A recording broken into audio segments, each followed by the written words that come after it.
So last week we began a series of 5 weeks reflecting upon the Eucharist, and that's because we're in chapter 6 of John's Gospel, which has lots of Eucharistic themes in it.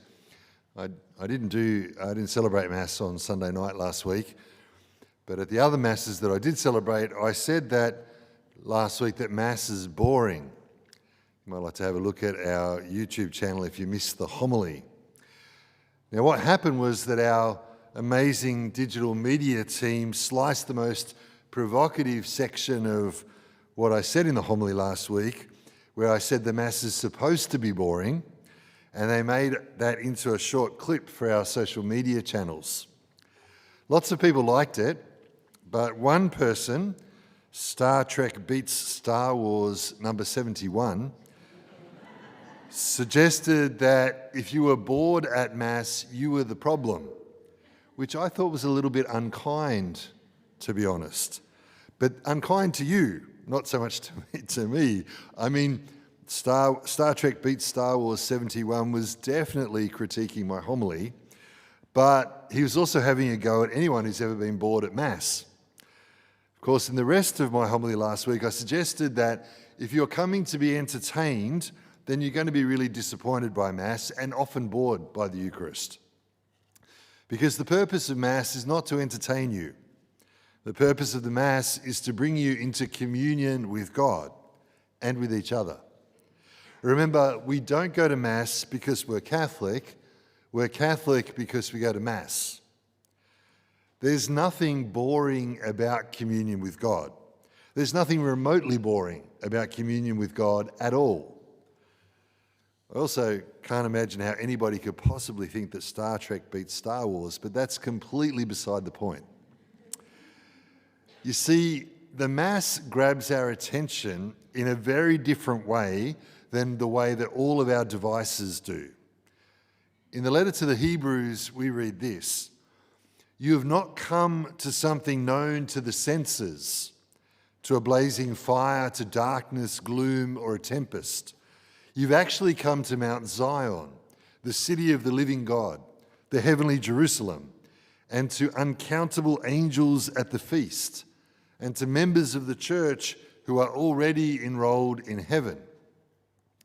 This is a crazy passage because it says that you've not come to things that you can touch or see like a fire or a storm.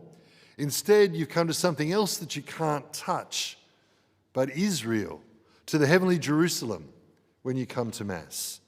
Now that's something out of this world.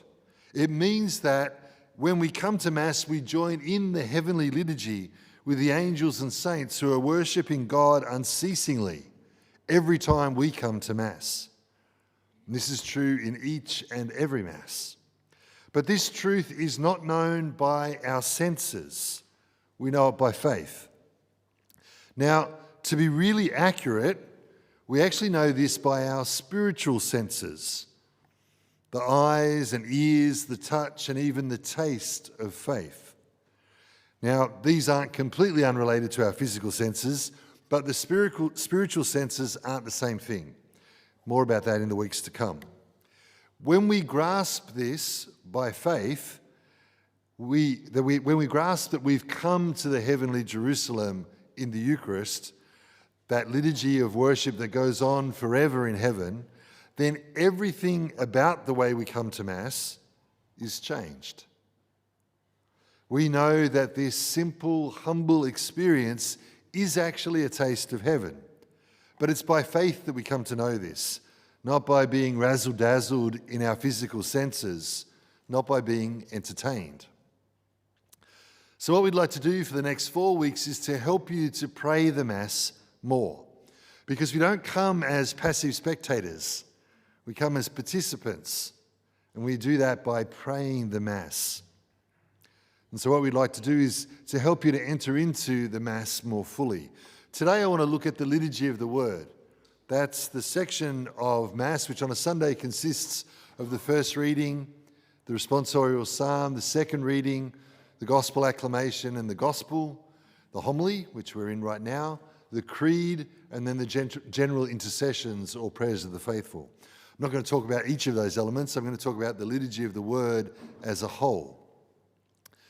In today's first reading, and in the Psalm and in the Gospel we've just heard, there are references to an Old Testament miracle that took place just after Moses received the Ten Commandments on Mount Sinai. Now, there's something I want you to know about this, that the Jewish people do not, nor have they ever referred to the Ten Commandments as commandments. When they talk of what we tend to call the Ten Commandments, they call them the 10 words. Why?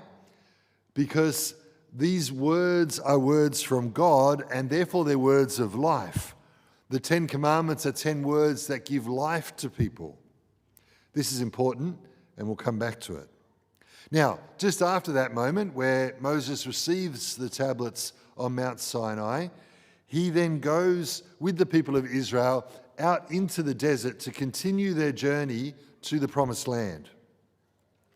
And it's while they're out there in the desert, in the wilderness, on their way to the Promised Land, that they experience this miracle, the miracle that was referenced in the first reading, the Psalm and the Gospel. It's the miracle of the manna. This was the mysterious bread-like substance that came down from heaven each night to feed them as they made their journey from the wilderness to the Promised Land. Now, the miracle of the manna that took place in the Exodus is the basis for the discussion that the crowd have with Jesus in the Gospel we've just heard today. The crowd are wondering about the miracle that he did, the one that we heard last week, where Jesus fed the 5,000 people with 5 loaves and 2 fish. Of course, he fed them with bread.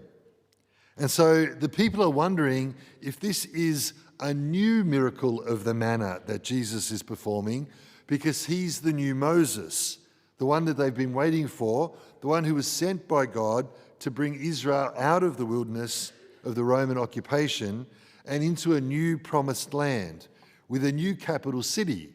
That's right, a new Jerusalem, one that's not been made by human hands. So in response to their questioning, Jesus says to them, it wasn't Moses who gave the people manna to eat back in the desert. It was actually God, my Father. And then he says, my Father, even now, right here in the present, is giving the true bread from heaven. When the people then tell Jesus that they'd like that true bread, he says to them, well, in that case, what you're actually wanting is me. I am the bread of life, Jesus says. If you come to me, you won't ever be hungry again. If you believe in me, you'll never thirst. It isn't that Jesus gives them bread to eat like he did in the miracle, the feeding of the 5,000 last week. It's that he's actually now saying, I'm going to give you myself. Notice, though, that we haven't got to the point where Jesus says you have to eat my flesh and drink my blood. If you know John chapter 6, that's still 20 verses away from this passage. What Jesus is saying here is if you come to me and you believe in me, you won't be hungry, you won't be thirsty. So what is it exactly then that Jesus is inviting us to feed on here? Well, remember that Moses received the 10 Commandments, those 10 words, and then the manna came down from heaven for the people to feed upon in the desert. So now, fast forwarding to Jesus, we have Jesus saying he is the new and the true manna, the real bread of life. He's the Word, the Logos, who comes to feed us with his new commandment, his new word. What is Jesus' new commandment? What's this new word? Well, it's love, of course. And most precisely, not just any love, but that we are to love one another as he, Jesus, has loved us. And this is the fulfillment of all Scripture. And so Jesus will feed us with his body and blood in the Mass, but first he feeds us in every Mass with his word, with the Scriptures, which we come to see are ultimately all about him. Now, it's obvious in the Mass that we are fed from this table, the altar, which is a special kind of table. The bread is consecrated and you receive it in Holy Communion, no longer bread but Jesus himself. We're fed every week from the table of the altar with the body and blood, soul and divinity of Jesus Christ. But this ambo, which is a kind of lectern, this ambo is also a table. It's the table of the Word.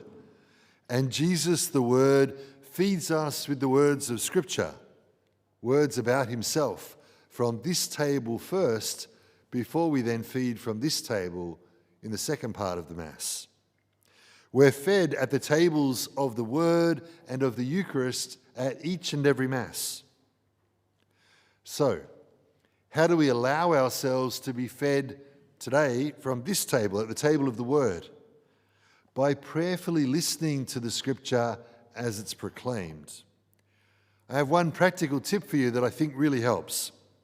It really helps to have read the readings, all four of them, Old Testament, Psalm, New Testament reading, Gospel, if possible, all four, but at least the Gospel, to have read these prayerfully, slowly, reflectively, before Mass and also after Mass. So here's a practical thing that you could do, and it makes a massive difference. Tomorrow, Tuesday and Wednesday, pray with the readings, or at least the Gospel from today, from this Sunday. And then on Thursday, Friday and Saturday, take the readings, or at least the Gospel, for next Sunday. How do you find those readings? Well, Google is your friend here. But there are also lots of different apps that you can use, or if you want to go old school, you can buy a real paper missal, a book, and that has the readings for each Sunday as well. You might be thinking, I don't have time for that. I'm wondering if you can shave 15 minutes off your screen time, whatever that screen might be each day. I think we can all find 10 to 15 minutes by cutting back on what we're watching. This prayerful reading can be the basis of your daily prayer time each week. I promise it will deeply assist the way in which you show up for Mass, and in particular how you pray and not simply listen to the liturgy of the Word each week. To be honest, this practice is a game changer as you experience Jesus feeding you himself from the table of his Word.